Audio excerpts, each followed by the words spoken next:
Hi అండి. నమస్తే. ఈరోజు నేను వినిపించబోయే కథ రాముకూరు లక్ష్మీమణి గారు రచించిన ఇరుగు పొరుగు 12వ భాగము. ఇక కథలోకి వెళితే, కోకో నిలయం. శాస్త్రి గారు మెట్లు దిగి కిందికి వచ్చారు. వాచ్మెన్ కనకయ్య ఊర్లో ఎవరో పోయారంటే భార్యతో కలిసి ఊరు వెళ్ళాడు. అతని పిల్లలు ఇద్దరూ మాత్రం వెళ్ళలేదు వారితో. 3 రోజుల్లో వచ్చేస్తాము కదా అనేసి పిల్లల్ని అట్టిపెట్టేసి వెళ్ళిపోయారు. 10 ఏళ్ల వయసు, 8 ఏళ్ల వయసు గల కొడుకు కూతురు ఉన్నారు. శాస్త్రిగారు బాక్స్తో కొంచెం అన్నం కాస్త కూర వేసుకొచ్చి ఆ పిల్లలిద్దరిని పిలిచి ఇచ్చారు. వాళ్ళు వండుకోలేరు కాబట్టి అపార్ట్మెంట్లో ఉండేవాళ్లే ఎవరో ఒకళ్ళు తీసుకొచ్చి వాళ్ళకి అన్నం పెడుతున్నారు. శాస్త్రిగారు 2 బాక్సులతో అన్నం కూర తీసుకొచ్చి ఆ పిల్లల్ని పిలిచి ఇచ్చారు. పైకి కఠినంగా ఉన్న శాస్త్రిగారి మనసు వెన్నలాంటిది.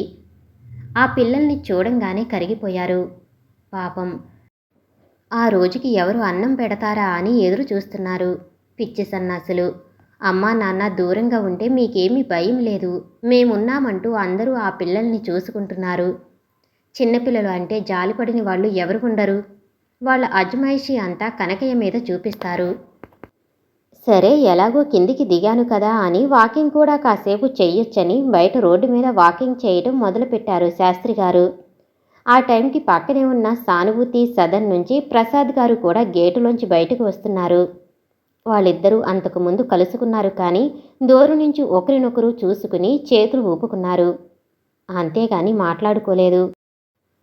శాస్త్రిగారు వచ్చి కొద్ది నెలలే అవటం మూలాన అక్కడ వాళ్లకు ఇంకా పరిచయం కాలేదు. ప్రసాద్ గారికి ఆయన పక్కన ఉంటున్నారు అని తెలుసు కానీ ఆయన పేరు, ఊరు, ఏం చేస్తారు ఇలాంటి విషయాలు ఏమీ తెలియదు.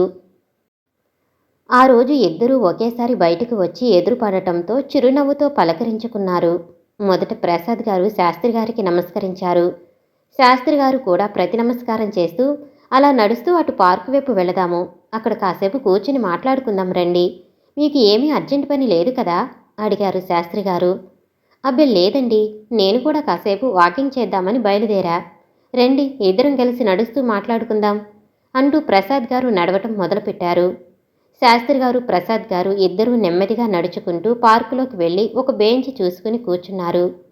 మొదటిగా ప్రసాద్ గారు, నా పేరు ప్రసాద్ అండి, నేను బ్యాంకులో మేనేజర్గా పనిచేసి రిటైర్ అయ్యాను, ఈ అపార్ట్మెంట్లో ఉంటాను అంటూ తనను తాను పరిచయం చేసుకున్నారు ప్రసాద్ గారు.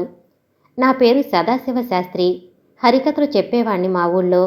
మాది ఆంధ్రాలో నరసరావుపేట దగ్గర చిన్న పల్లెటూరు. నేను మా ఆవిడ ఇక్కడికి వచ్చి 3 నెలలు అయ్యింది. ఇక్కడ మా అబ్బాయి సుబ్రహ్మణ్యం ఉంటాడు, మేము ఫస్ట్ ఫ్లోర్లో ఉంటాం అంటూ పరిచయం చేసుకున్నాడు. ఆయన మాటలు వింటూనే ప్రసాద్ గారు చాలా సంతోషం వెలిబుచ్చాడు. అబ్బా, ఎన్నాళ్ళకు వింటున్నానండి స్వచ్ఛమైన తెలుగు భాష.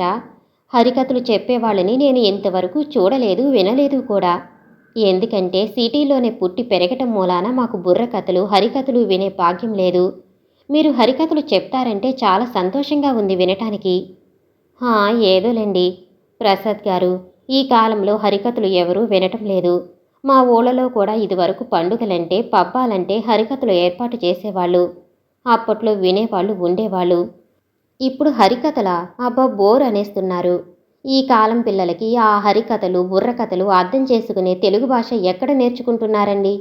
వాళ్ళకి ఎంతసేపు సినిమాలు, ఆ సినిమాలో భాష అలవాటైపోయింది, వాళ్ళు అదే భాష మాట్లాడతారు. స్వచ్ఛమైన తెలుగు భాష మర్చిపోయి చాలా ఏళ్లయింది. ఇక ఏదైనా హరికథల కార్యక్రమాలు ఏమన్నా పెడితే అదేదో పెద్దవాళ్ల కోసమే అన్నట్టుగా అసలు పిల్లలు ఆ దరిదాపుల్లోకి రావట్లేదు. ఈ తరం పిల్లలకి హరికథ ఎక్కడ అర్థమవుతుందండి? మీ భాష, ఉచ్చారణ చూస్తుంటే మీరు ఎంత గొప్పగా హరికథలు చెప్పేవారో నాకు అర్థమవుతుంది. నిజంగా మీలాంటి వారు మా పక్కనే ఉండటం మా అదృష్టం. ఎంత బాగా చెప్పినా ఏం ప్రయోజనమండి? మా కళని పట్టించుకునేవారెవరు? ఇక ముందు నేర్చుకుని ఈ కళని బ్రతికించేవారు ఎవరూ లేరు. ఇది అంతరించిపోయే కళ.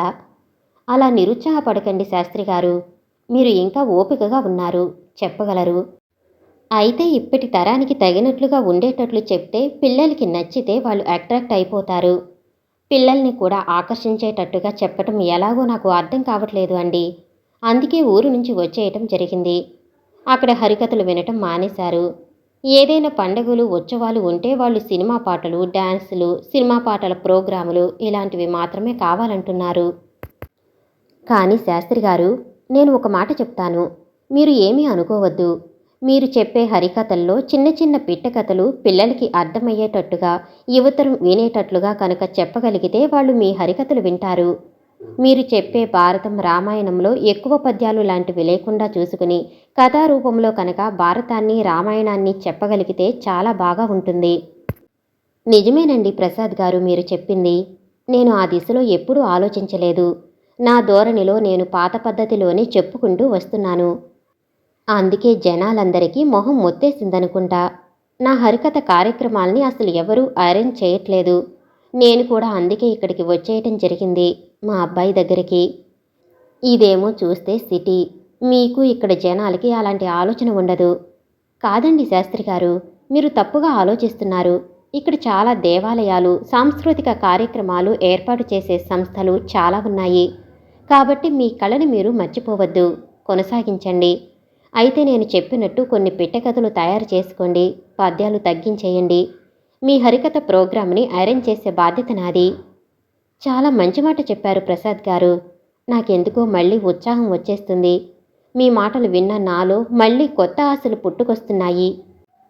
ఇంట్లో కూర్చుని ఊరికే గోళ్ళు గిల్లుకుంటూ ఆ పిచ్చి ఆలోచనలు, ఈ పిచ్చి ఆలోచనలు చేసే బదులు హాయిగా నా హరికథ కాలక్షేపాలతో మళ్ళీ నేను బిజీ అయిపోతాను. ఈరోజు మీతో పరిచయం అయ్యి మీతో మాట్లాడటం నా అదృష్టంగా భావిస్తున్నాను. మీరు మా పక్కనే ఉండటం నిజంగా నేను చేసుకున్న భాగ్యం. ఎన్నాళ్ళు ఎవరూ పరిచయం అవ్వట్లేదని బాధపడుతూ ఉన్నాను. ఇప్పుడు ఆ కోరిక తీరింది, శాస్త్రి గారు ఉద్విగ్నంగా అన్నారు. అదేంటి శాస్త్రి గారు అలా అంటారు? మీరు గొప్ప కళాకారులు. అందరికీ అన్ని కళలు ఉండవు కదండి. మీ కళ మీతో అంతరించిపోకూడదు. మీరు హరికథలు చెప్పేవారిని మరింత మందిని తయారు చేయండి. ఒక సంస్థని ఏర్పాటు చేద్దాం. నాటకాలు, సినిమాలు అంటూ ఎన్నో కొత్త కళలు వచ్చాయి కదా. అలా అని మన పాత కళలని వదిలిపెట్టడం ఎంతవరకు కరెక్ట్ చెప్పండి. ఏదైనా సరే కళ కళే. ఇది తక్కువ, అది ఎక్కువ అని ఎప్పుడూ అనుకోకూడదు. మనం ఏర్పాటు చేసిన సంస్థ ద్వారా చక్కగా హరికథలు చెప్పేవారిని తయారు చేద్దాం. ఎంతోమంది ఆర్టిస్టులు వాళ్ళ చిత్రలేఖనం, ఆర్ట్ నశించిపోకూడదని ఇన్స్టిట్యూట్స్ పెట్టుకుని పిల్లలకి నేర్పిస్తున్నారు. అలాగే సంగీత్ అకాడమీలు వచ్చాయి. అలా హరికథ ఎందుకు రాకూడదు? అందుకే మీకు నేను ఈ సలహా చెప్తున్నాను. మీ సలహా చాలా బాగుంది ప్రసాద్ గారు. మీరు చెప్తుంటే నాకు ఇంకా ఉత్సాహం వస్తుంది. నా వయసును కూడా నేను మర్చిపోయాను. ఇన్నాళ్ళు ఏదో ముసలితనం వచ్చేసిందని బాధపడుతున్నాను, కానీ నేను ఎంతమాత్రం వృద్ధుణ్ణి కాలేదు. నా గొంతులో స్పష్టత పోలేదు. నేను చెప్పిన హరికథలు ఏవీ కూడా మర్చిపోలేదు. మీరు చెప్పినట్లే చేద్దాం. హరికథ అకాడమీని ప్రారంభిద్దాం. ఒక మంచి రోజు చూసుకుని మొదలు పెట్టేద్దాం. శాస్త్రి గారు, మీ ఉత్సాహం చూస్తుంటే నాకు చాలా సంతోషంగా ఉంది. రేపటి నుంచి మనం దాని గురించి ఆలోచిద్దాం. చీకటి అయిపోతుంది, పదండి ఇంటికి వెళ్ళిపోదాం. మీతో మాట్లాడటం నేను కూడా అదృష్టంగా భావిస్తున్నాను. శాస్త్రి గారు, ప్రసాద్ గారు ఇద్దరూ ఇంటి ముఖం పట్టారు. కోకో నిలయం, ఫస్ట్ ఫ్లోర్, శాస్త్రి గారి ఇల్లు. కామాక్షి, కామాక్షి అంటూ హడావిడిగా పిలుస్తూ శాస్త్రిగారు ఇంట్లోకి ప్రవేశించారు. ఎక్కడున్నావు? నీకు మంచి శుభవార్త చెప్తాను, రారా. నాకు ఇవాళ చాలా ఆనందంగా ఉంది. మనం సిటీ వచ్చిన తర్వాత ఎన్నాళ్ళు ఎందుకు వచ్చానురా బాబు అనుకున్నా. ఈ పరిసరాలు, వాసనలు నాకు మహా చికాకు పెట్టించాయి. కానీ ఈరోజు చాలా మంచి రోజు. కొడుకు కోడలు ఇంకా ఇంటికి రాలేదు ఆఫీస్ నుంచి. ఎందుకో ఈరోజు చాలా ఆలస్యమైంది. అందుకే కామాక్షమ్మ కోడలు వచ్చేదాకా ఆగకుండా రాత్రి కావలసిన వంట చేయటం మొదలుపెట్టింది. బయట రూంలోంచి శాస్త్రిగారి మాటలు వినబడుతూనే వంటింటి నుండి బయటికి వచ్చింది. ఏంటండి, ఏంటి అంత హుషారుగా ఉన్నారు? ఎప్పుడు లేంది. ఇంకా కోడలు రాలేదు, అందుకే నేను లోపల వంట చేస్తున్నాను. పావుగంట ఆగండి, వచ్చేస్తాను. తర్వాత నెమ్మదిగా ఆ కబుర్లు ఏవో చెబుదురు గాని. సరేలే, ఈ లోపల నేను కూడా స్నానం చేసి వచ్చి కాస్త సంధ్యావందనం చేసుకుంటాను. నువ్వు నీ పని చూసుకో అంటూ బాత్రూంలోకి వెళ్లారు శాస్త్రిగారు. సంధ్యావందనం చేసుకుంటుండగా కొడుకు సుబ్రహ్మణ్యం వచ్చాడు. ఆ వెనకే 5 నిమిషాల్లో కోడలు కూడా వచ్చింది. ఏంటి నాన్న, ఇవాళ నీ సంధ్యావందనం టైం దాటినట్టుంది. ఇప్పుడు చేసుకుంటున్నారు? అడిగాడు సుబ్రహ్మణ్యం బట్టలు మార్చుకుని హాల్లో కూర్చుంటూ. అయ్యో అత్తయ్య, నేను వస్తున్నాను కదా, మీరు ఈ లోపుని ఎందుకు అంత హడావిడిగా చేస్తున్నారు? రాగానే చేసేద్దామని అనుకుంటున్నాను నేను. ఈలోపు మీరు మొదలెట్టేశారు. పర్వాలేదులే తల్లి, ఖాళీగానే ఉన్నాను కదా. ఏముంది, కొంచెం కూర తరిగి పడేశాను, అన్నం కుక్కర్లో పెట్టాను. నువ్వు అలసిపోయి వస్తావని. ఇది పెద్ద కష్టమైన పని ఏమీ కాదులే. ఈ మాత్రం దానికి నాకేం బాధలేదులే. మీ మావయ్య ఏదో చెబుతామని హుషారుగా వచ్చారు. మహా సంతోషంగా వచ్చారు. నేను వంటింట్లో పని చేసుకుంటున్నానని చూసి సంధ్యావందనం చేసుకుంటున్నారు. ఏం లేదురా, సాయంత్రం కాస్త అట్లా బయటికి వెళ్ళి వచ్చాను. పక్క అపార్ట్మెంట్లో ప్రసాద్ గారని ఒక ఆయన పరిచయం అయ్యారు. ఆయన బ్యాంకులో మేనేజర్గా చేసి రిటైర్ అయ్యారట.